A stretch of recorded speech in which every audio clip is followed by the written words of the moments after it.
Nós vamos começar então, o que que tem em comum, assim, com a questão do Macbeth e da Tituba? É que são obras literárias sobre personagens que de fato existiram. Personagens que a história registra, que tem elementos sobre ele. Aqui eu coloquei, né, a capa de um filme, do Macbeth, mas a peça de Shakespeare, que se chama, Macbeth, né, que é do início do século 17, 1600 e alguma coisa, 1600 e deixa eu até ver aqui que eu anotei, que eu não gravei, 1603 a 1607, essa peça teria sido escrita. Ela é uma peça que de fato se refere a uma pessoa que existiu, tá. Esse fato se refere a uma his a um personagem, realmente um rei, tá, da história escocesa, que reinou por 17 anos. Macbeth existiu, ele reinou entre 1040 e 1057, no caso no século XI. E essa pessoa, esse Macbeth, ele foi resgatado por Shakespeare a partir das crônicas, tá, compiladas por Holinshed, ou Holinshed, tá. Esse Holinshed, ele escreveu crônicas sobre os reis e os personagens da realeza da Inglaterra, da Escócia e da Irlanda, tá. Entre a escrita dele, ela data de 1577 a 1587. E o que que aconteceu? A rainha Elizabeth, sabem que Shakespeare é teatro elisabetano, teatro inglês elisabetano. Ela morre, ela falece em 1603. E ela era a principal mecenas, ela era a principal financiadora do Shakespeare e do teatro que ele produzia. E quando ela morre, ela não deixou descendentes, ela é a rainha virgem, né, ela sobe ao trono o sobrinho dela, o rei, James VI da Escócia, que se torna o rei James I da Inglaterra e da Irlanda, tá. E o que acontece? Esse rei, entendendo o impacto da cultura para manter as ideias e as ideias sobre, a noção de reinado que estava acontecendo ali, o que que ele faz? Ele continua mantendo o Shakespeare para escrever uma peça, então Macbeth é uma peça, digamos assim, encomendada, tá. E é chamada também de a peça escocesa. E tem várias histórias sobre os momentos em que o Macbeth, por ser uma peça extremamente sombria, gótica, as cenas acontecem em ambientes noturnos, de acontecerem coisas estranhas. É uma peça, gente, cheia de sangue, de morte, de fantasmas, de feitiçaria.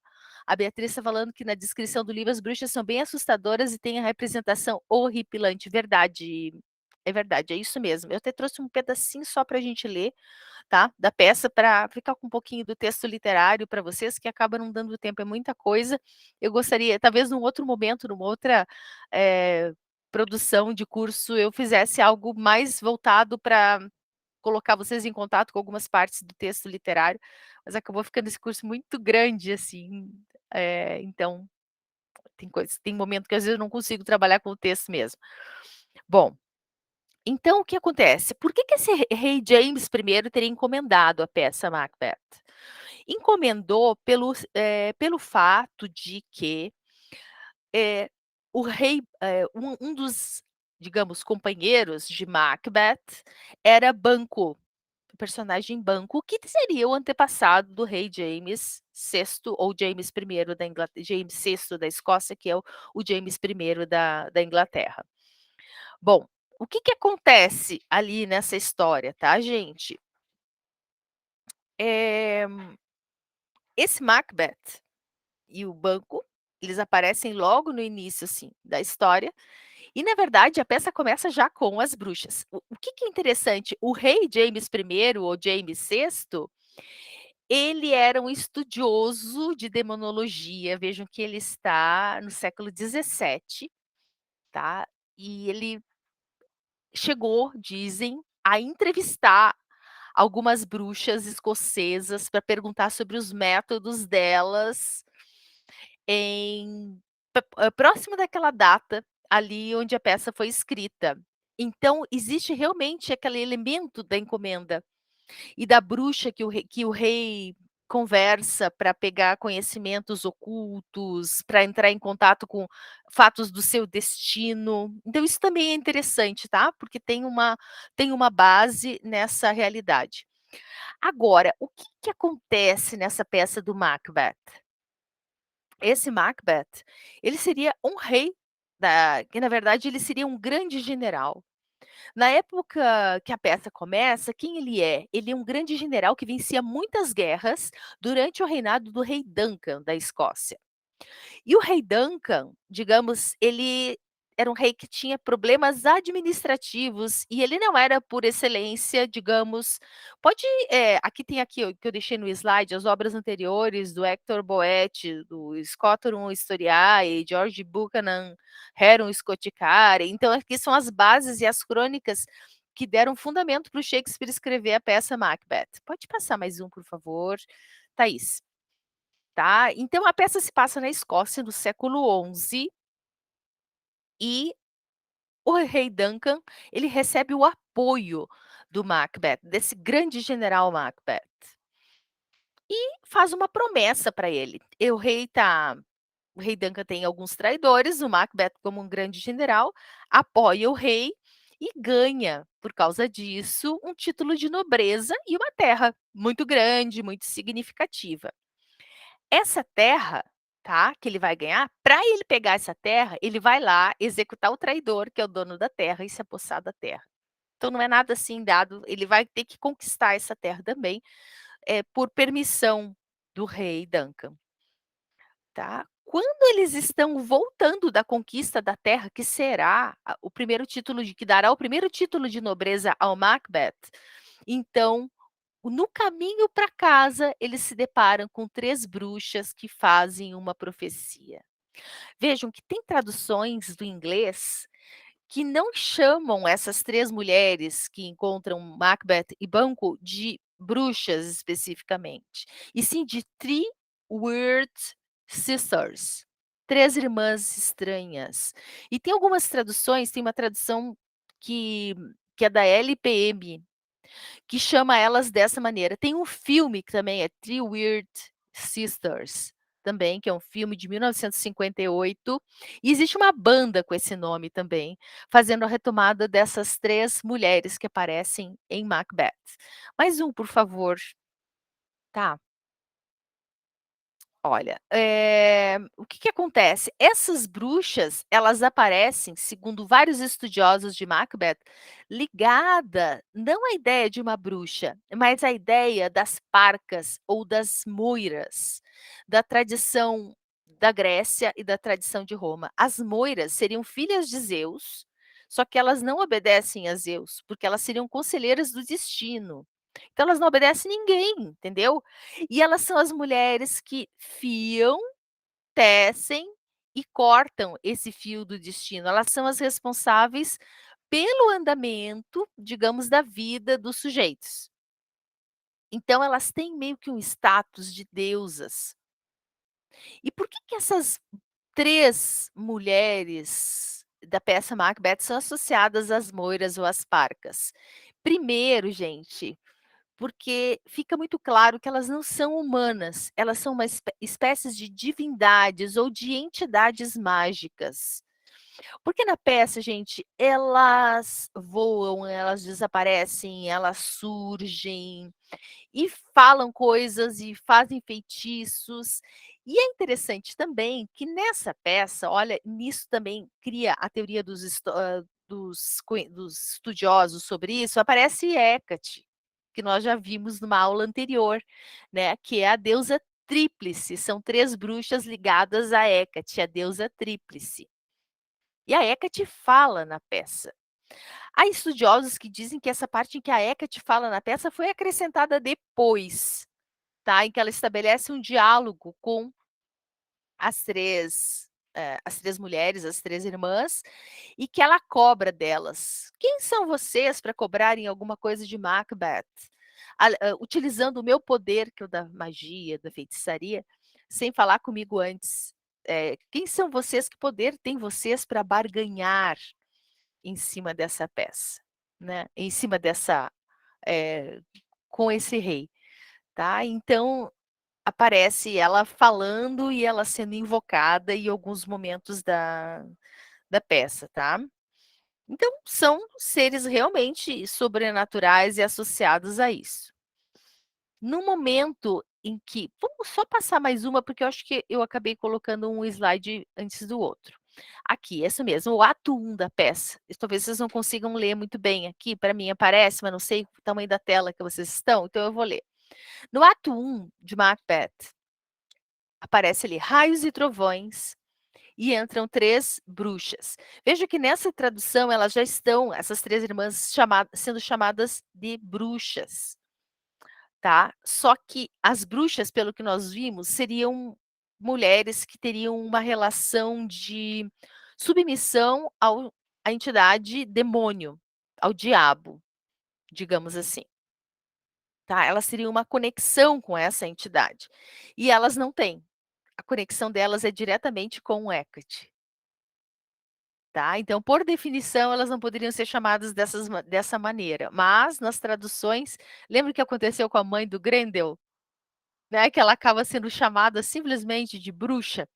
Então é uma forma de colocar tudo no mesmo saco ou no mesmo caldeirão, digamos assim, tá. Aí aparece a fala delas e a primeira bruxa diz que é chamada Nona, na tradição latina é a Nona, diz assim: "Quando vamos nos reencontrar?" Na chuva, no raio ou ao trovejar, essa é uma tradição do Rafael Raffaelli, da UFSC, que é um estudioso de Macbeth, tá, e tem uma tradução bilíngue que eu posso indicar para vocês, para quem tiver interesse. Aí a segunda bruxa diz: "Quando o tumulto terminar e a batalha for perdida e ganha." Terceira bruxa: "Pouco antes que o sol se ponha." Primeira bruxa: "Em qual lugar?" A segunda bruxa diz: "No descampado." Terceira bruxa: "Lá Macbeth será encontrado." Primeira bruxa: "Aí vou eu, gato malhado." Segunda bruxa: o sapo diz: "Bem-vindo." Terceira bruxa: "Estou indo."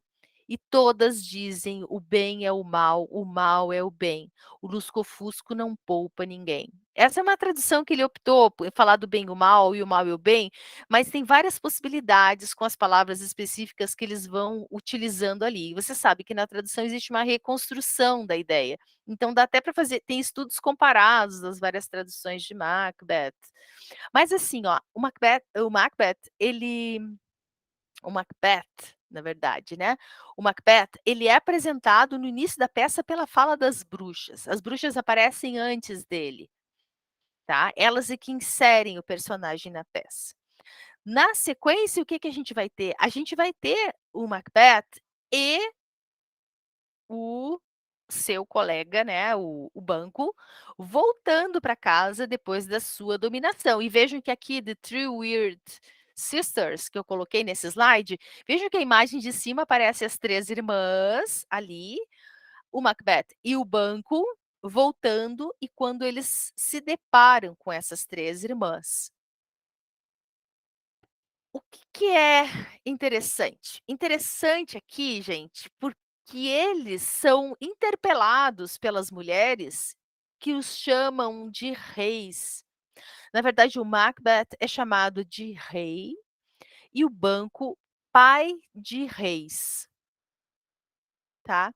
E isso meio que desperta nele uma tremenda de uma ambição. Então quer dizer que eu vou ser rei, mas eu estou lutando ao lado do meu amigo, que é o rei Duncan da Escócia. Como assim? Tá, mas elas, o papel delas é justamente atiçar algo nele, numa previsão para o futuro, e nisso tem algo de diferente, tem algo shakespeariano, tem algo renascentista na peça, que traz um diferencial em relação aos gregos. Por quê?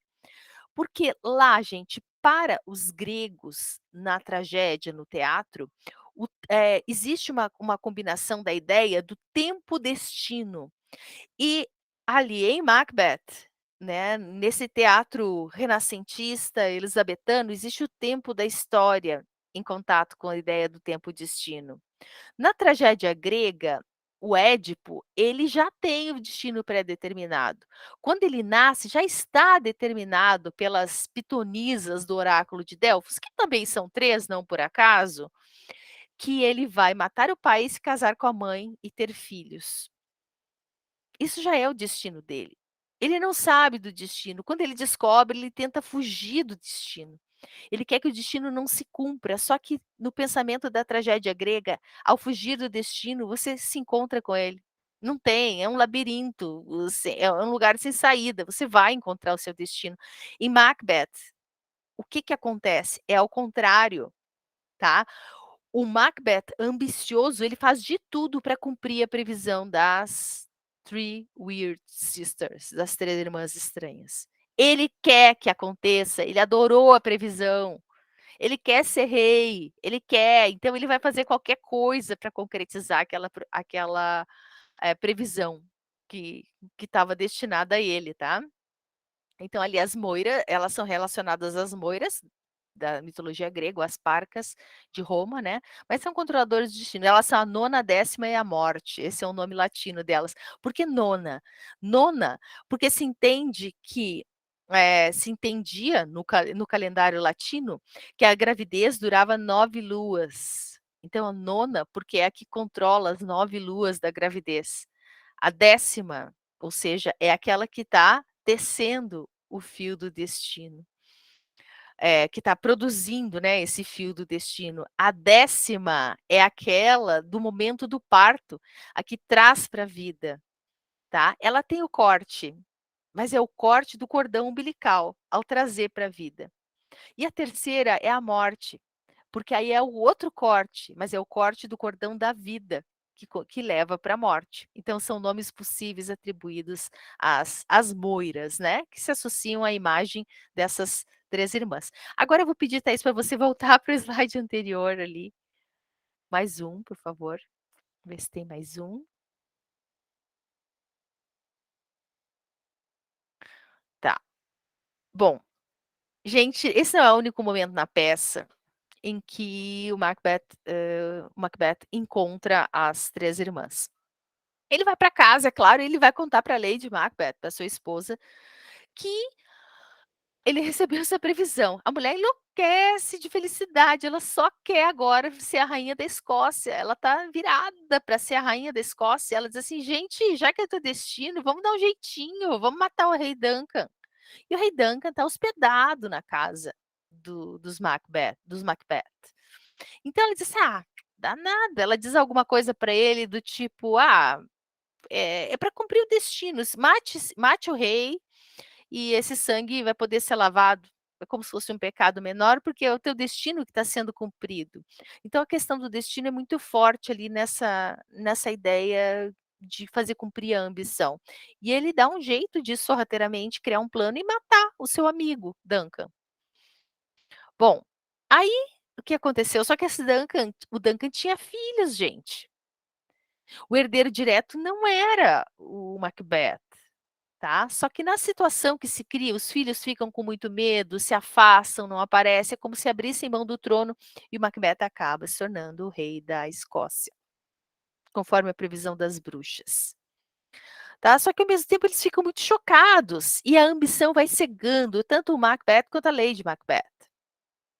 E chega num momento em que eles se sentem ameaçados até mesmo da previsão que as 3 irmãs fizeram para o banco, que é o melhor amigo que sempre apoiou o Macbeth desde o início da história, e eles acabam matando também o banco. E aí quando eles criam esse plano, digamos assim, entra mais uma parte muito sombria da história, né, é um castelo, as coisas acontecem à noite, porque eles fazem um banquete, simulam que estão esperando a chegada do banco e o banco não aparece para todo mundo. Mas o Macbeth, tomado pela culpa, ele vê o fantasma do banco chegar e se sentar, tomar realmente ali, né, tomar o seu lugar à mesa e só ele enxerga e ele começa a delirar. A Lady Macbeth acaba se suicidando, ela não dá conta também de todos aqueles crimes que eles estão juntos cometendo, né. Mas tem um outro momento em que o Macbeth fala com as irmãs, e é o momento em que tem esse contato com a Hecate, que elas conversam, e as irmãs vão até o Macbeth, ele vai até elas, né, e ele pede novas previsões para o que está acontecendo. Então aparecem cenas de caldeirão e ingredientes típicos de bruxaria, a Hecate aparece no ato 4 da peça, né, e aí vejam que acontecem aparições, eu tentei trazer uma imagem aqui do que poderia ser essa figura delas, das aparições, e a referência a Hecate, foi a única coisa que eu achei mais aproximada. A primeira imagem que aparece quando elas fazem o feitiço no caldeirão, aparece uma cabeça com um elmo. E essa cabeça diz, cuidado com, olha aqui, ficou MacDo, tá, mas, eh, cuidado com o chefe de Fife, manda ele ter cuidado com um outro general, tá. É a primeira cabeça de elmo que se cristaliza ali fazendo uma previsão. Essa é a primeira bruxa que fala. Na continuidade do feitiço, digamos assim, sob a influência lá de Hecate, aparece, se materializa ali, tem a aparição de uma criança ensanguentada. E aí uma das bruxas interpreta aquela aparição dizendo para o Macbeth: "Ninguém nascido de mulher poderá ferir Macbeth". E o Macbeth acredita naquilo, não tem problema nenhum com isso. A terceira aparição vem de uma criança coroada. E essa criança coroada traz uma árvore na mão, ali aparece a figura da criança com uma árvore na mão, né. E Macbeth nunca poderá ser vencido até a floresta de Burnham a Dunsinane ter subido, lançando-se contra ele. Então veja, as bruxas usam uma linguagem simbólica, e ele acredita nisso, ele diz: Nenhum homem nascido de mulher poderá ferir o Macbeth". Aí tem aquelas situações, né, de que às vezes é nascido porque abriram a barriga da mãe, e eles entendiam que nascido de mulher era por meio do parto, mas não retirado da barriga. Ele acredita que uma floresta não vai se movimentar até um outro lugar, entende? Então tem outras conotações que vão aparecendo por trás das figuras misteriosas que as bruxas vão dizendo, mas que ele se nega a ver o simbólico disso, porque ele quer a materialidade do poder. E na terceira parte entra um desfile de 8 reis, e o último rei com um espelho em sua mão, seguido pelo fantasma de Banquo. E aí ele se choca, ele fica muito furioso com as bruxas, com as irmãs, né, traduzidas como bruxas, porque estão dizendo que o jogo baixo de vocês, colocar o fantasma de Banco, o Banco está morto, o que que vocês querem me dizer com isso? E a ideia era justamente que seriam os descendentes de Banco que estariam à frente do poder da Inglaterra, da Escócia, dali para frente. E aí o Macbeth fica muito brabo, ele xinga essas bruxas. Outra coisa que aparece, que liga a ideia das irmãs, que liga também a ideia da bruxa, é que elas são consideradas horrendas. Tem uma parte da peça em que o Macbeth olha para elas, no momento que ele e o Banco estão voltando da guerra ali, indo para casa, e diz assim: "Nossa, não dá para saber o que que vocês são, hein, porque vocês têm uma cara tão estranha, tem barba na cara, não dá para saber se é homem, se é mulher". Então, existem certos questionamentos até se é pelo fato de que na época do teatro elisabetano, na época de Shakespeare ali, no caso ali já não era mais da rainha Elizabeth, mas era de Shakespeare, mulheres não representavam no palco, todos os atores eram homens. Então pode ter sido tanto uma brincadeira, no sentido de dizer que as bruxas eram muito feias e que tinham até barba, a ideia da mulher barbada, masculinizada como feia, tá, que tenha sido inserida depois, ou uma brincadeira do Shakespeare de colocar aquilo, Ou quem sabe até algo que venha a ser inserido que viesse a ser inserido depois. Então não tem muito como saber, gente, em relação à origem de tudo isso, mas é uma forma de dizer que as bruxas eram grotescas e associar a mulher, próxima do masculinizado como muito feia. Até aqui tudo bem, gente? Querem perguntar alguma coisa? Querem comentar alguma coisa? Deixa eu ver se tem algum comentário aqui no chat. As bruxas assustadora, representação horripilante. Se dá até mesmo pela ideia da bruxa, da mulher barbada, da bruxa com barba na cara. Certo? Pode passar mais um, gente. Querem comentar alguma coisa? Tá tudo certo? Tá claro? Mais um, por favor. Bom, se não tem nada, gente, vou prosseguir aqui com a literatura e vamos falar do Eu, Tituba, Bruxa Negra de Salem, ou de Salem. Salem, pelo que está aqui, né? Pela tradução que é feita. A autora, eu trouxe um pouquinho sobre ela, porque muita gente não conhece também, é a Maryse Condé. Ela é uma escritora, uma mulher negra escritora do Caribe. Ela é nascida em Guadalupe, em 1937, e ela é uma professora emérita de francês e filologia românica na Columbia University. Ela já escreveu mais de 20 livros. Eu amo o nome Salem. Ai, muito legal esse nome Salem mesmo, Daiane. E ela escreveu mais de 20 livros. Ela recebeu o New Academy Prize in Literature. Foi uma premiação alternativa ao Nobel, que foi suspenso devido a um escândalo sexual na instituição em 2018. Não vou entrar nisso, vocês devem ter ouvido falar alguma coisa. Mas, assim, faltou só o Nobel para ela. Ela é, gente, ela é muito boa. E a proposta dela é bem, bem interessante, bem ousada. Mais um, por favor. Bom, aqui só para vocês entenderem, tá? Aqui, ó, eu coloquei só uma figurinha do Shutterstock para entender que na história verdadeira da Tituba, porque a Tituba existiu de verdade, essa mulher existiu, ela era originária de Barbados. Ela era uma escrava que vem de Barbados. É... E aí o que que acontece? Só um pouquinho, gente.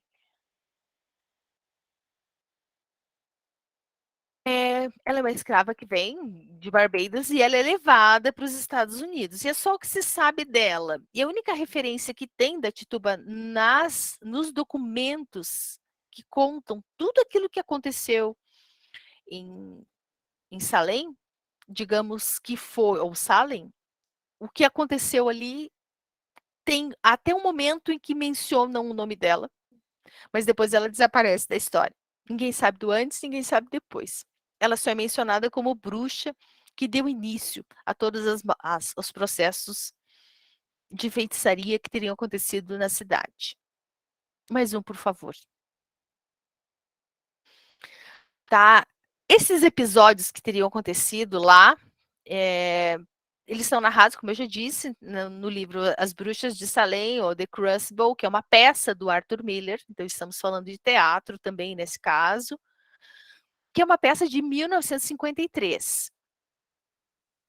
Tudo isso aconteceu, gente, no estado de Massachusetts, nos Estados Unidos, em fevereiro de 1692. Lá, gente, o local que era chamado de Salem, que tudo aconteceu, foi Salem Village, ou seja, não era a cidade de Salem hoje, tá? E seria, e sim, um povoado, uma região em que aconteceram certos episódios muito estranhos, por assim dizer, tá? Mas o livro do Arthur Miller, que a Thais ama, tá? Foi uma resposta ao macartismo, que foi uma caçada aos comunistas nos Estados Unidos, e o Arthur Miller foi chamado aí para prestar depoimento sobre atividades chamadas anti-americanas. Desconfiaram que ele era um comunista. Só que o que aconteceu, gente? Ele escreveu a peça em 53, tá? E ela foi apresentada na Broadway. Digamos assim, ele escreveu em 52, em início de 53, a peça foi apresentada na Broadway. Os críticos foram bem duros com a peça, tá? Só que o New York Times apoiou bastante. venceu o prêmio Tony de melhor peça de 1953. Em 1954, ela foi reapresentada e foi acabando se tornando um clássico do teatro estadunidense, tá? E hoje ela é considerada uma peça revolucionária, né? Com um fundamento político nos anos 50, mas isso é uma interpretação que se faz em cima da peça pelo que representariam cada um dos personagens. É algo bem interpretativo. De qualquer forma, ele retomou as personagens históricas, tá? Mais um, por favor, Thaís. Tá, aqui só para a gente entender essa história aqui, ó. Os Estados Unidos, eles foram colonizados justamente nessa parte do norte, ali hoje, o que hoje seria o estado do Massachusetts, tá? Então vieram os primeiros colonos da Escócia, da Irlanda, que eram calvinistas, foram chamados puritanos, que vinham da Inglaterra porque estavam lá sendo perseguidos e tinham uma proposta de vir para as Américas para fundar ali, então, uma colônia de trabalho e adoração religiosa, digamos assim, né? Então, eles tinham fortes pressupostos religiosos ali. Quem conhece literatura americana sabe que os primeiros relatos dos puritanos é contando o cotidiano de trabalho. E aí eles consideravam, inclusive, que o único lazer possível para eles era dormir. Dormir era o lazer deles. Então, eles eram super mega rígidos naquilo que eles estavam trazendo ali como modelo desse novo mundo, tá? Então, ali aparece ali, só para vocês se localizarem mais ou menos onde que fica ali. Bem no norte dos Estados Unidos, tá? Pode passar mais um, por favor. Aí, quais foram os fatos históricos envolvidos nessa questão das bruxas de Salem? Bom, o fato foi o seguinte: ali é uma imagem do que seria atribuída a Tituba, a essa mulher, essa escrava negra ou indígena, que tem essa dúvida também se ela era negra ou indígena, vinda de Barbados, porque ela era uma mulher de pele escura. Tá? E que ela cuidava de algumas meninas que eram filhas do reverendo Paris, que era, digamos assim, o responsável espiritual pelas pessoas ali da colônia. Então, são uma série de audiências e processos de pessoas acusadas de bruxaria em Massachusetts, que aconteceram entre fevereiro de 1693 e maio de 1694. Gente, começou com algumas meninas de 9 e 11 anos que disseram que estavam sendo possuídas por demônios e a causa de tudo isso era a bruxaria da Tituba e de outras pessoas ali da colônia, tá? Mais de 200 pessoas foram acusadas de bruxaria. Veja, final do século XVII, tá? Tudo isso acontecendo. 30 pessoas foram consideradas culpadas e 19 pessoas foram executadas por bruxaria. Como? Por enforcamento. Dentre essas 19 pessoas, 14 eram mulheres e 5 eram homens. Um dos homens, que também foi acusado de heresia ou de bruxaria, foi o Gilles Corey. Ele foi pressionado à morte por recusar a confessar. E teve as pessoas que morreram na prisão também, em condições duras, porque aconteceu simplesmente um fenômeno e as crianças começaram a dizer que a Tituba tinha ensinado alguma coisa de magia para elas. Tá? Mais um, por favor, Thaís. Então, aqui também algumas pinturas que são associadas ao fato histórico, tá? Bruxaria na vila de Salem, as mulheres sendo condenadas, algumas mulheres da comunidade, que uma era porque era mendiga, a outra porque era velha e vivia isolada. Sabe aquelas histórias assim, semelhante àquela bruxaria que já tinha na Europa católica vindo acontecendo com bastante força? Isso se deu também em Massachusetts, nos Estados Unidos, no episódio de Salem. Tá? Mais uma aqui. Então, digamos que a tradição europeia da bruxaria e da caça às bruxas se projetou para as Américas, e esse foi um episódio marcante para representar. Dentre esses pastores, esses reverendos calvinistas chamados puritanos, estava uma grande figura que foi um intelectual de grande projeção, escrevendo vários discursos espirituais de conversão, que foi o Cotton Mather. Tá? E vejam que ele também é de Massachusetts. E lembrando, gente, que a Universidade de Harvard fica nesse local. Então, os grandes pensadores, os grandes intelectuais do início da colonização norte-americana estavam por ali. Eram as pessoas, digamos assim, eram os cérebros que estavam formando a Universidade de Harvard, que estavam, em alguns casos, envolvidos com esses acontecimentos de caças bruxas totalmente maluco, irracional. O Cotton Mather, e aqui a figura dele, né? Ele foi um homem que é muito bem educado, ele foi admitido na Universidade de Harvard com apenas 12 anos, ele aprendeu latim, grego, ele se formou em Harvard com apenas 16 anos, tá? Ou seja, ele era um gênio para a época, alguém muito diferente do que era o perfil dos estudantes.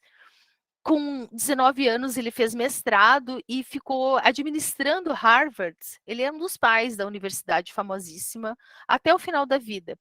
E o Cotton Mather, o que aconteceu? Gente, ele era considerado, sabe aquelas pessoas que são a voz da sabedoria, a pessoa que poderia colocar o fiel da balança, a pessoa que poderia trazer um pouco de racionalidade numa situação destemperada? Ele era considerado essa pessoa.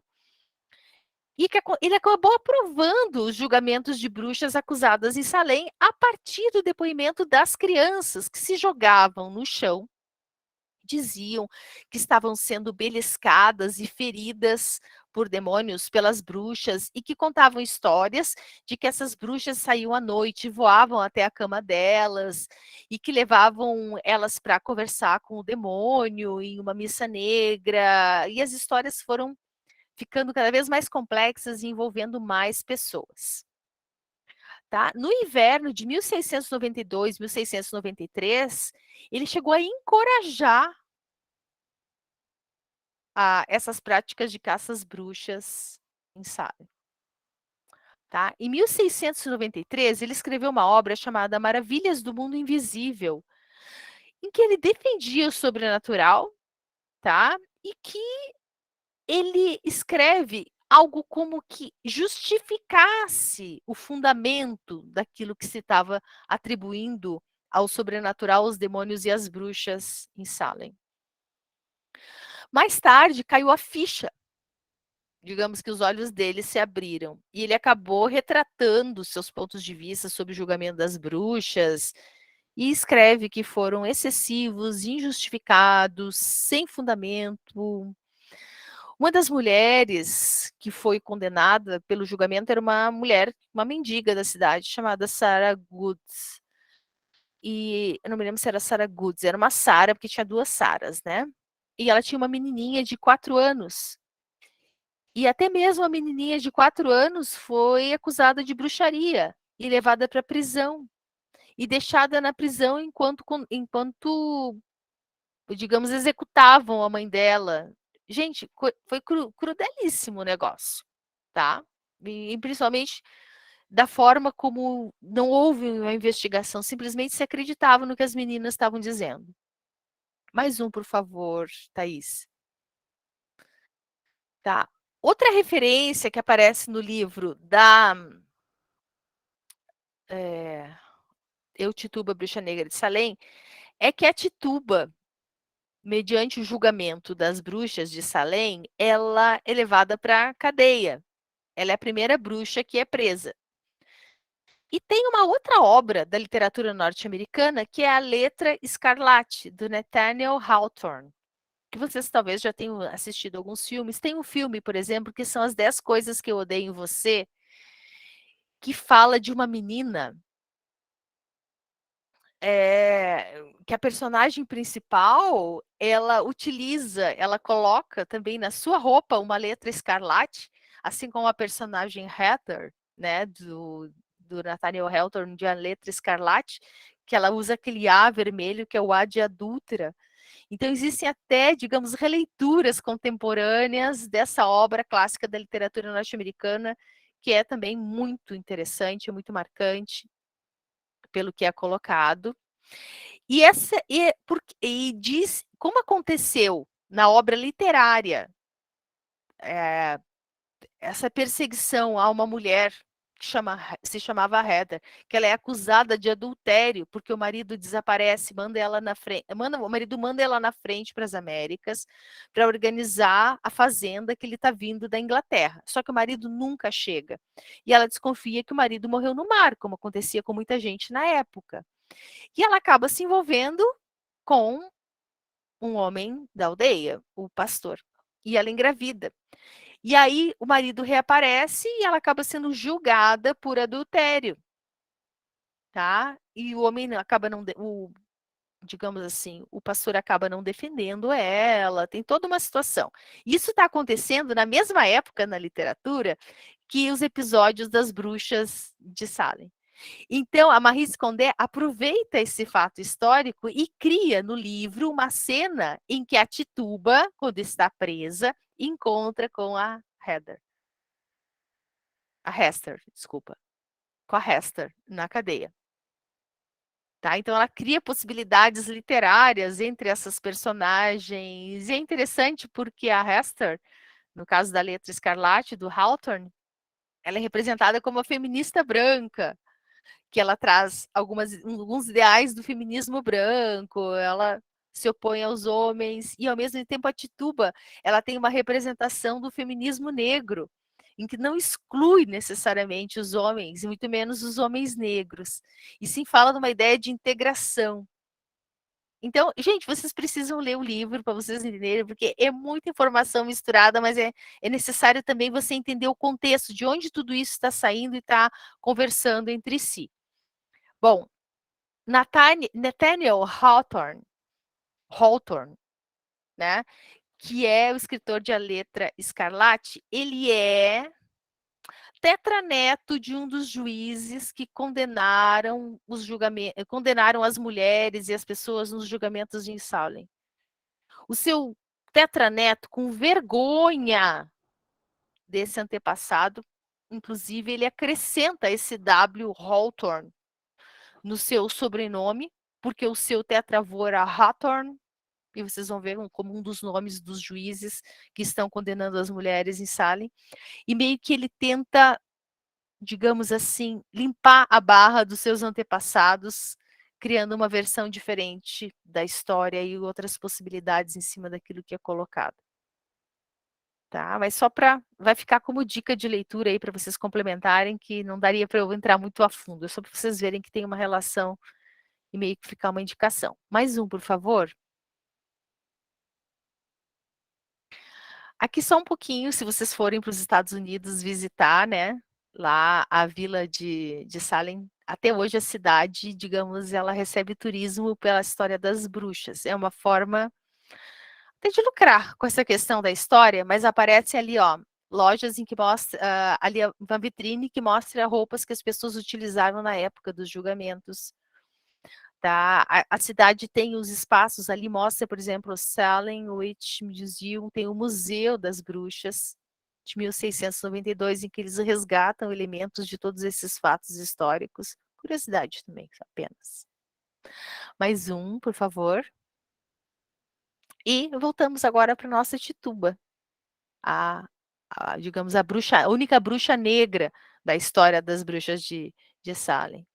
Ela foi julgada por bruxaria, só que nada se sabe sobre a Tituba.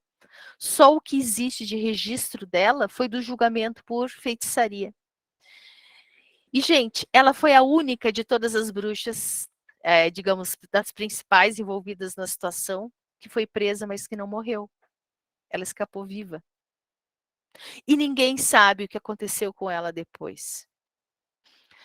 Tem alguns critérios, você sabe que os norte-americanos, eles são super supersticiosos, que a Tituba ficou presa por 13 meses na cadeia, lá, onde estavam levando todas essas pessoas e onde ela teria encontrado com a Hester do Hawthorne, no livro da Maryse Condé, tá?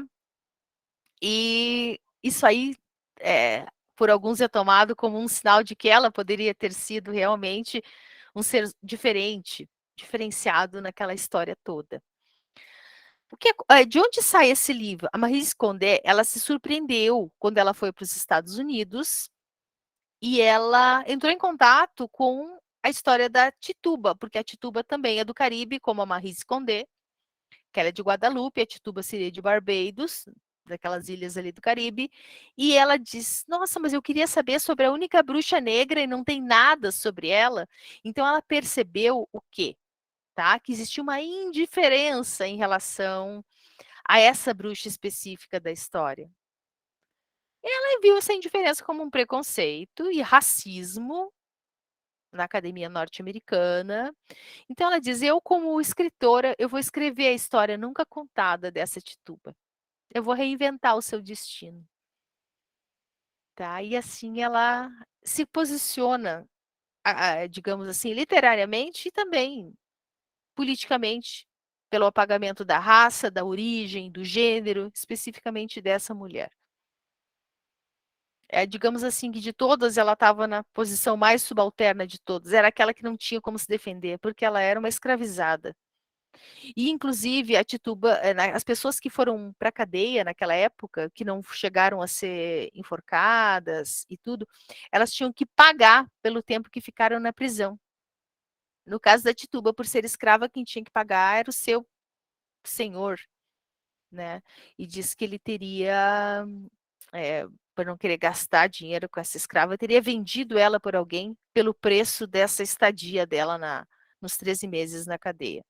E aí a Maryse Condé cria toda uma história, quem era essa pessoa que comprou a dívida da Tituba e que levou ela a partir dali. Mas ela não foi morta. Mais um, por favor. Então, tem uma diferencinha. Se a gente for pensar na Tituba lá do Arthur Miller, da peça de 1950, e na Tituba da Maryse Condé, do início do século XXI, a gente vai encontrar em Arthur Miller uma escrava sem voz, que ela é calada pela sociedade, que ela dá voz para suas vontades, tá? E só se sabe que ela vem de Barbados, que ela é casada com um outro escravizado chamado John Indian, tá? E que ela foi apagada após sua confissão de bruxaria. Na Maryse Condé, não. Ela é uma feiticeira escancarada. Ela não sabe o que é ser bruxa. Ela conhece seus poderes de magia da sua tradição, que remonta às tradições africanas e caribenhas. Ela é marcante, ela tem voz, ela sabe dos seus direitos. Ela escolhe ficar com esse homem John Indian e ela não é casada com o escravo porque deram ela para ficar com ele, ela escolhe ficar com ele.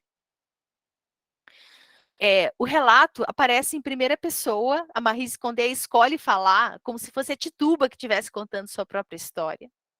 E no livro da Condé, ela volta a Barbados e se vê envolvida em conflitos pela liberdade, ela se torna uma figura idolatrada do povo, ela se torna uma heroína popular e política. Sabe qual é a grande pegada da Maryse Condé no livro, gente? Ela diz que, ao escrever, e isso aparece no prefácio do livro, ela diz: eu estive em contato com a Tituba, como desse uma ideia de contato espiritual com esse espírito de quem teria sido a Tituba, e ela me contou a história dela e permitiu que eu contasse usando a voz dela. Aí a gente pensa assim, nossa, mas o que é isso? Como assim? Ela estava em contato espiritual? Gente, é ficção. A ideia do isso é totalmente possível na ficção, tá? E a Maryse Condé, ela conta que ela fez uma imersão nos documentos históricos sobre a Tituba. E ela, por justamente trabalhar com essa ideia desse feminismo negro pós-colonial, ela entende que ela poderia sim ser empoderada por ter lugar de fala, por ser também mulher negra e caribenha nos Estados Unidos, percebendo a situação da Tituba lá, para representar ficcionalmente a voz dessa mulher de outras épocas. Então, isso é uma proposta diferenciada, entende? Ela se diz empoderada por uma voz ancestral. por algo que tem no corpo, por algo que vem dela e pela experiência de mulher subalterna para assumir o papel de falar sobre essa Tituba sem voz, que teria sido calada para sempre. Então, esse eu acho que é a grande pegada da coisa, porque quando a gente está lendo aquele texto em primeira pessoa, no formato autobiografia, em alguns momentos a gente pensa, é tão descritivo das sensações e do que poderia ter passado, e da descrição das paisagens e dos lugares, que a gente entra numa vibe como se a gente se transportasse realmente para lá. Tá? É uma viagem. Mais um, por favor. Tá? Então, aqui um trechinho do livro, só para vocês sentirem um pouquinho desse que eu estou falando. Isso aqui seria, no livro, a voz a voz do John Indian, do marido da Tituba, conversando com ela. Ele diz: não se aflija, Tituba. Você sabe, o azar é irmão gêmeo do negro. Nasce com ele, deita-se com ele, disputa com ele o seio murcho, come o peixe da sua cuia. No entanto, ele resiste o negro. E aqueles que querem vê-lo desaparecer da superfície da terra pagarão caro. De todos, você será a única a sobreviver. Desculpe, não é o John Indian nessa parte, tá? Essa parte seria a feiticeira de Barbados que cuida da Tituba desde que ela é pequenininha e ensina para ela os segredos da feitiçaria que ela conhece da África. E ela avisa: você vai ser a única que vai sobreviver. Você não vai morrer, independente do que aconteça com você. E uma forma de confirmar essa ideia do não morrer é também na voz dessa Tituba que contaria a sua autobiografia, contaria a sua história por meio da ficção, tá? Uma forma de se manter viva por meio da literatura. Outro trecho, gente, da Marie Condé, que é interessante. É a própria Tituba contando algo do momento em que ela é, digamos, levada ao tribunal e que começam a fazer perguntas sobre outras bruxas que estariam atuando junto com ela. E sabe o que é interessante? Que nos relatos a Tituba diz que ela era bruxa mesmo, que ela falou com os demônios mesmo, e que ela voava, e que ela ia para os lugares. Ela fala tudo isso. Agora, é aquilo, gente, pensem no que é uma pessoa sendo torturada para falar alguma coisa, né? Aí, vamos ver, ela dizendo, na sua relato autobiográfico, como espírito representado ali, né? Quem eles queriam que eu denunciasse? Atenção, eu não ia me contentar com denunciar as infelizes que caminhavam comigo na lama. Eu ia bater forte, eu ia bater na cabeça. Eis que na extrema miséria em que me encontrava, ela, né, escravizada, presa, condenada, o sentimento do meu poder me embriagava. É mesmo, gente, era a situação em que ela tinha voz e poder. Imagina essa escravizada na situação de poder dar o nome de todas as pessoas que estariam envolvidas com ela, que ela sabia que seriam punidas por aquele tribunal ali, né? De Salem. Ela podia indicar todo mundo que tinha feito algum mal para ela. Ela estava muito empoderada também naquele momento, além de vitimizada. Aí ela diz: ah, sim, o meu John Indian tinha razão. Aquela vingança com a qual eu tinha frequentemente sonhado me pertencia, e pela vontade deles próprios. Ela trata dessa possibilidade que os subalternos, as pessoas desempoderadas, em situação extrema de opressão, em algum momento que lhes dê dado fala, elas poderiam exercer algum tipo de poder. Talvez não o poder de se libertar, mas o poder de condenar outros, né? Então, isso fica demonstrado. E tem vários elementos de consciência que aparecem ali de retomada dessa voz subalterna. Até aqui tudo bem, gente? Eu sei que eu tô falando coisa pra caramba, mas, por favor, qualquer coisa que vocês tenham, interrompam, perguntem, falem. Tá? Mais um, então, por favor. Beleza, beleza, pessoal. Aí aqui várias capas, tá? A Marie Condé, o original do livro é escrito em francês, tá? Então é Moi, Tituba, Sorcière, tá? Eu, Tituba, negra, feiticeira de Salem, negra de Salem. Então tem várias formas de traduções que aparecem nesse livro. tá? Então ali algumas capas de representação dela. E aqui aquilo que eu comentei que no início do livro a escritora coloca, gente, bem no iniciozinho do livro, nas primeiras páginas, antes de você entrar no texto, ela diz: "Tituba e eu vivemos intimamente ligadas durante um ano. Foi durante as nossas intermináveis conversas que ela me disse essas coisas que não havia confiado a ninguém. Porque ela confiaria a Condé, digamos assim, né? Justamente por causa dessa ancestralidade e essa voz intelectual que se enuncia também do Caribe como mulher negra, né? Numa retomada de ancestralidade. Então, esse é um movimento muito bonito da Condé, ao retomar a Tituba, sabe? Até porque ela percebeu que na academia os brancos norte-americanos não iam dar voz logo para a bruxa negra esquecida, né? Aí ela diz: "A feiticeira", aí aqui, gente, não é ela que diz, eu que estou dizendo. "A feiticeira Tituba, em sua forma invisível e espiritual, será que ela teria vindo visitar a autora do além para lhe transmitir a sua história e salvando-se, assim, do esquecimento? Ou será que houve uma possessão em espírito da Tituba, da Maryse Condé?" Aí tem as explicações que a gente usa como reconhecimento de obra literária na academia, que a gente diz que a expressão intimamente ligada será usada para descrever os laços que uniriam a personagem e a escritora, até porque a escritora ela enuncia uma voz em primeira pessoa, como se fosse a própria Tituba que estivesse escrevendo ali.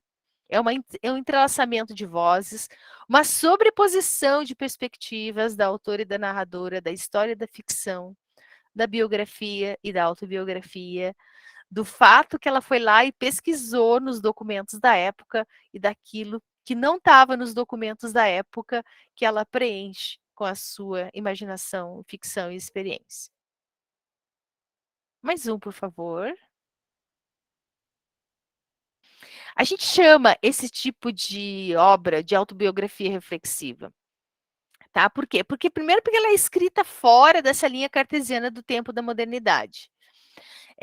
Por ser pela proposta que é, digamos assim, é uma proposta não canônica, porque a autobiografia, se vocês forem ver como proposta, ela é europeia e geralmente escrita por homens brancos, burgueses, tá? Para buscar a sua ancestralidade já documentada.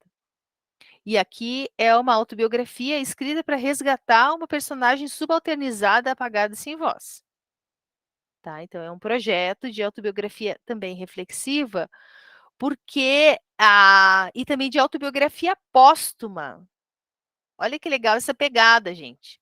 A Tituba, depois de morta, como espírito, ela vem e conta a sua história.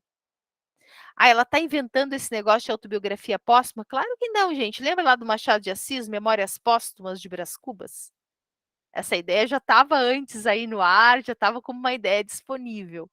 Tá? Mas ela faz uma proposta diferenciada. E a gente vai ver que tem escritoras negras americanas que têm essa representação dessa ideia de trazer a voz dos mortos, a voz daqueles que nunca falaram por meio da sua literatura.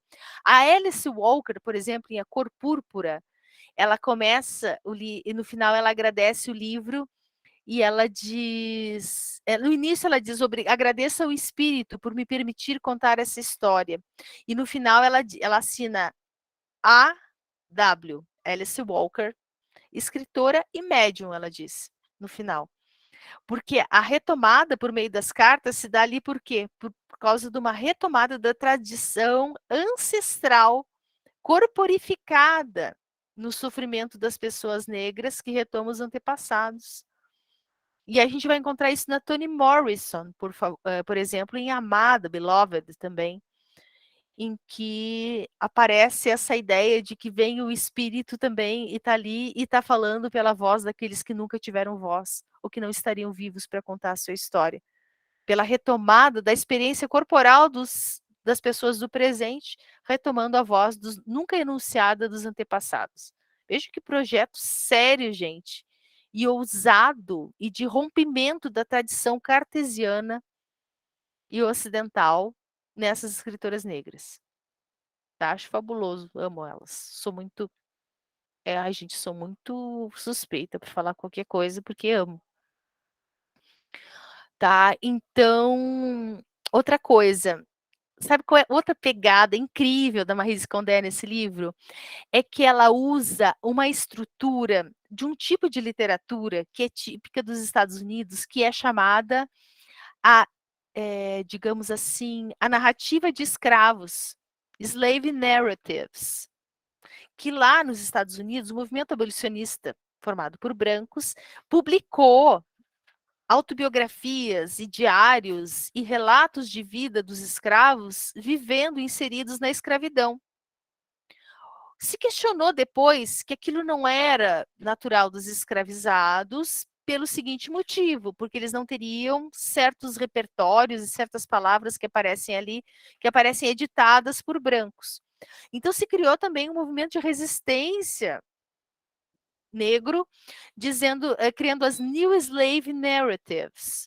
Nessas New Slaves Narratives, o que aparece?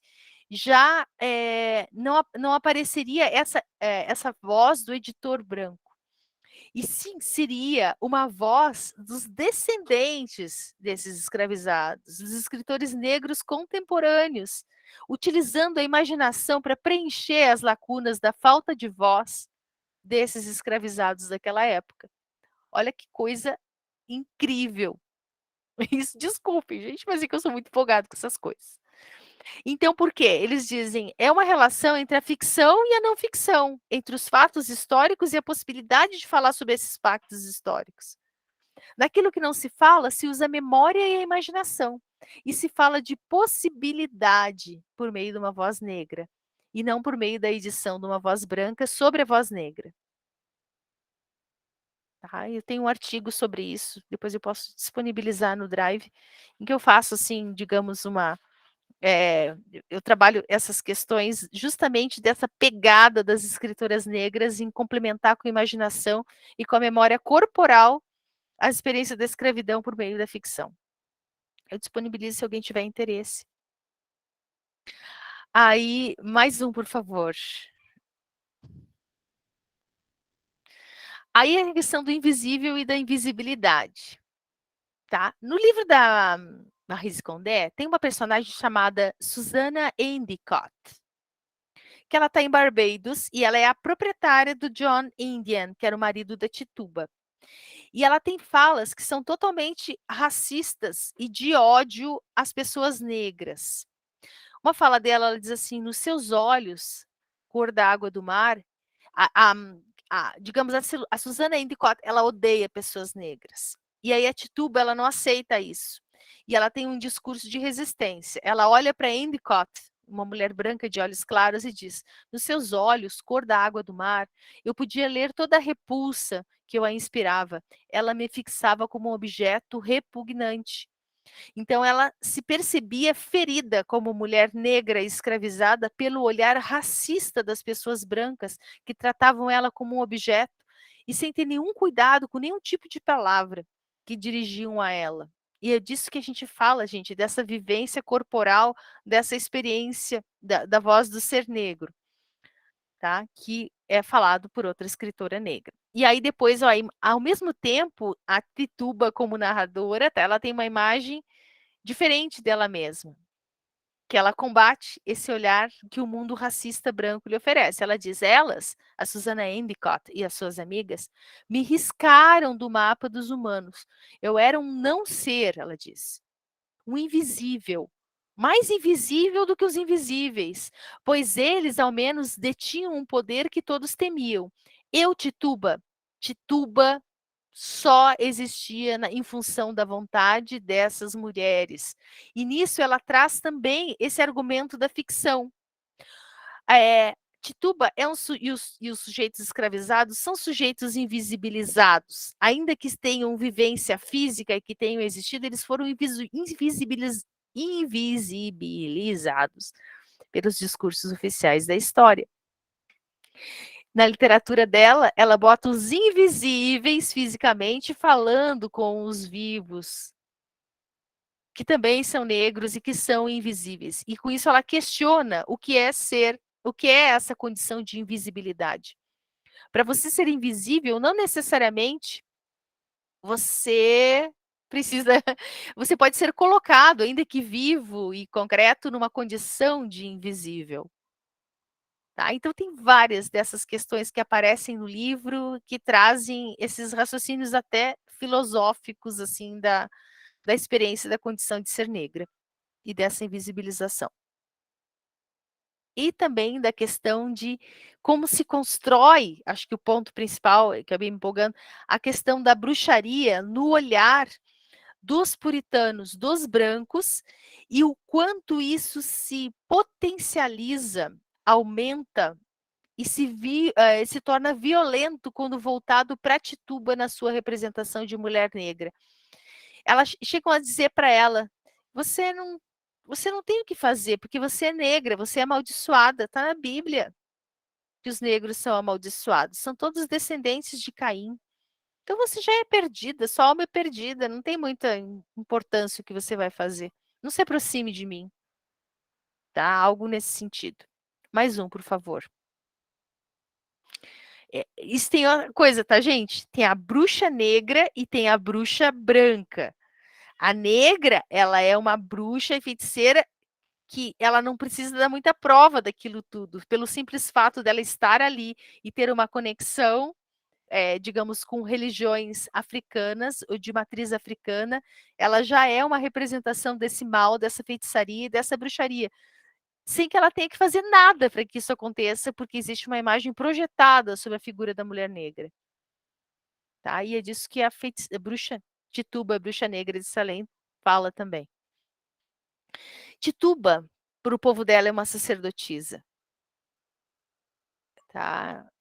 Aí vem aqui aquela questão que nós já vimos na primeira aula, ela vem do termo mágica, que engloba ironia e imaginação do grego mageia e do latim magia.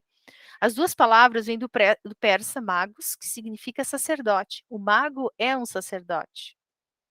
Tá? Na proposta de Condé no livro, os sujeitos não desaparecem com a morte. Tá? Eles continuam, eles são invisíveis, os negros, em vida e na morte. E eles, não, e eles só mudam a situação da forma como são invisibilizados, socialmente ou visualmente. Mas eles continuam a existir e continuam a interferir na visão de Condé. Tá? Mais um, por favor. E a Tituba feiticeira?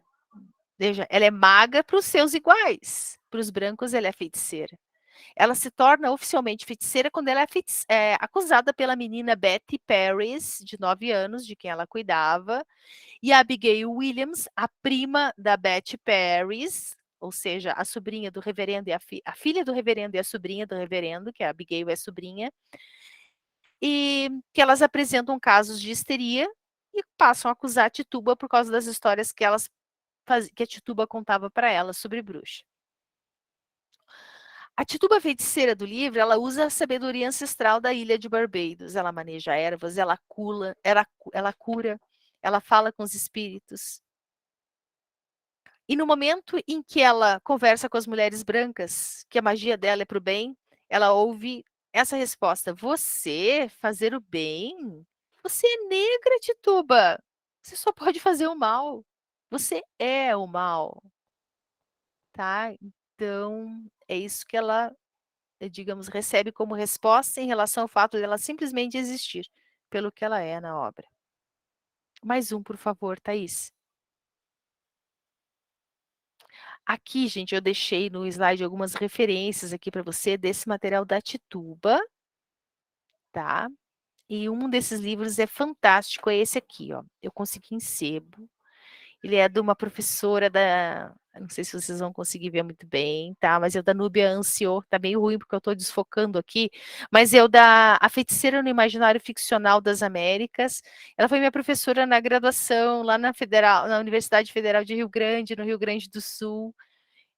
Não vou contar, mas gente, foi antes do ano 2000 que eu me formei em letras, tá? E foi a época que ela fez esse doutorado, e ela é um amor de pessoa, e ela ousou a falar das bruxas na academia. Se hoje, gente, já é um problema a gente falar de bruxa, a gente é super mal vista, porque, por exemplo, eu sou doutoranda, eu estou falando de bruxa aqui para vocês. Isso é muito mal visto por muita gente. Imagina naquela época lá atrás, quando a Núbia ousou a apresentar essa tese de doutorado na Universidade Federal do Rio Grande do Sul. E o livro dela é um achado. Ela trabalha com escritoras do Quebec, de língua francesa, e é um trabalho muito, muito bom. Tá? E aqui tem um outro artigo também sobre a Maryse Condé, em inglês, para quem lê em inglês, que também fica como uma dica aí para vocês, tá? O material do Macbeth digamos, é mais comum. Eu usei algumas traduções do que já tinha sobre ele, são algumas figuras que aparecem ali, mas esse da Tituba é porque eu tenho uma produção de artigos relacionados a esse livro aí, então estava mais assim, digamos, à mão. Mas eu vou passar mais referências também de algumas leituras aí para vocês. Eu acho que é isso, né, em termos de slide que nós temos, né, Thaís? Eu acho que seria. Acabou. Acabou. Então, gente, vou deixar esses 9 minutinhos que nós temos agora até o final para ver se vocês querem perguntar alguma coisa, querem comentar alguma coisa. Se tem alguma coisa, eu sei, Rubens, uma avalanche de informações é muita, muita coisa. É que assim, gente, pense, é muita referência que tem sobre essa situação das bruxas, e ao mesmo tempo que isso é super mal visto, você fazer um curso sobre bruxa na academia, na Uniandrade eu consigo fazer isso, porque é uma instituição que tem uma abertura, que rompe com alguns paradigmas, mas que em outros espaços eu não teria possibilidade de fazer uma abordagem de um tema como esse, tá? Mas tem muita coisa produzida, muita, muita coisa. E ao mesmo tempo que a gente estuda tudo isso e tem tanta coisa escrita, se você se propõe a fazer uma tese de doutorado, uma dissertação de mestrado, em que você ouse falar dessas coisas, você corre o risco de não ser aprovado, dependendo da sua banca, né? Mas, gente, as coisas estão mudando, tem muita abertura. Eu sei que tem gente que estuda, que tá.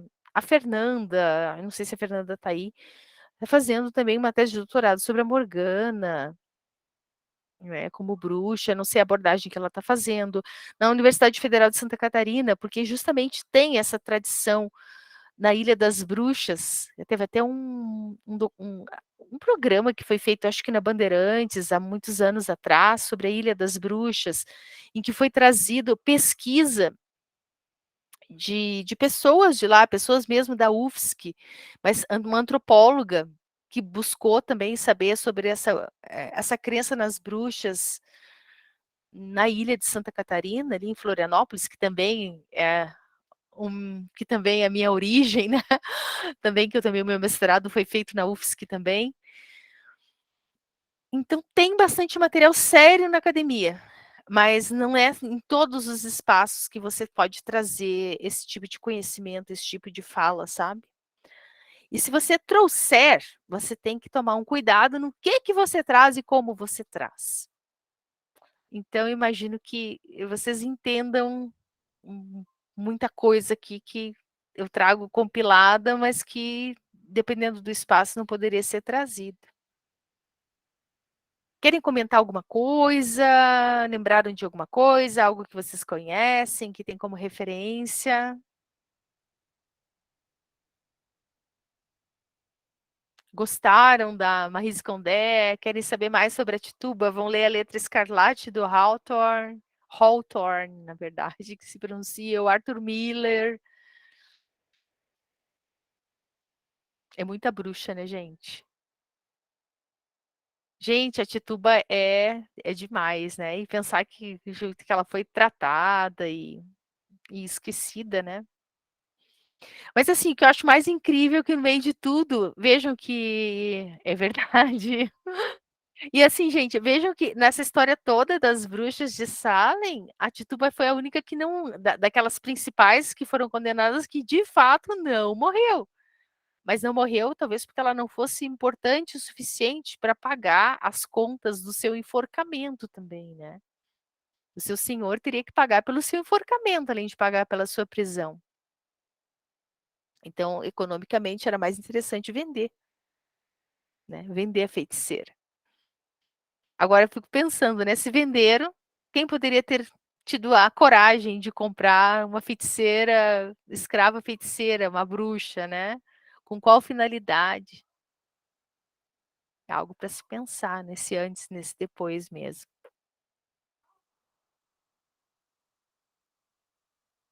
É, né, Beatriz, mais livros aí que acabam entrando, né, que vão sendo trazidos. É, ninguém falou muito do Cotton Mather também, né, que é esse pastor aí puritano dos Estados Unidos, e é meio difícil conseguir algumas coisas sobre ele, tá, mas tempos eu consegui essa obra sobre feitiços e feitiçaria, mas está escrito em inglês e é daquele inglês antigo. Então, para quem lê bem inglês, tem a possibilidade de conseguir alguma coisa ainda sobre o que ele escrevia. É mais fácil, às vezes, você conseguir artigos falando sobre ele ou o que que ele produziu, e na obra direto já é mais complexo. E então, só para lembrar, nossa próxima aula é o nosso último encontro, e aí eu vou falar da bruxaria na literatura brasileira, pouco explorada também. Eu vou trazer a Bruxa do Inglês de Souza, e eu vou tentar disponibilizar aqui, meio em seguida, agora no final da aula, esse conto Bruxa do Inglês de Souza, para vocês pelo menos darem uma olhada, para quem não conhece, que ele é meio que é pouco conhecido. Então podem acessar ali o material, tá? Podem acessar o link. Deixa eu ver se eu tô com ele aqui. Ó, tá? Vou disponibilizar a gravação da aula de hoje também. E é isso, gente. Se não tem perguntas, se não querem comentar nada. Sobre a Tituba. Uhum, eu vou disponibilizar também um artigo meu sobre a Tituba, tá? Que até eu vou apresentar no congresso da Abralic agora em julho, que é justamente sobre essa questão dessa ancestralidade que as escrituras negras que tem a Tituba, né? E tem essa questão da ancestralidade das escritoras negras. Mas eu separo mais algumas coisas para você. Tá, no final desse meu artigo que eu vou colocar, tem várias referências sobre a Tituba que eu pesquisei, e também sobre a Alice Walker, a Toni Morrison, que vão trazer essas relações, assim, digamos, da ideia da mulher negra e do sobrenatural, isso que aparece. Ok, gente? Então tá certo. Gente, muito obrigada. Eu agradeço a presença de vocês na aula de hoje.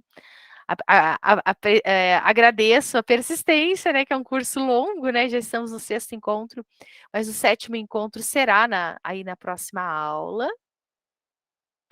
E eu tenho certeza que vai ser interessante, porque a gente às vezes não conhece essa nossa tradição, que também tem da bruxaria ou da referência à bruxa na literatura brasileira, então eu creio que algumas pessoas podem se surpreender por É que alguns sujeitos. é muita informação, né? É muita bruxaria, é É muita. muitos autores, na verdade, né?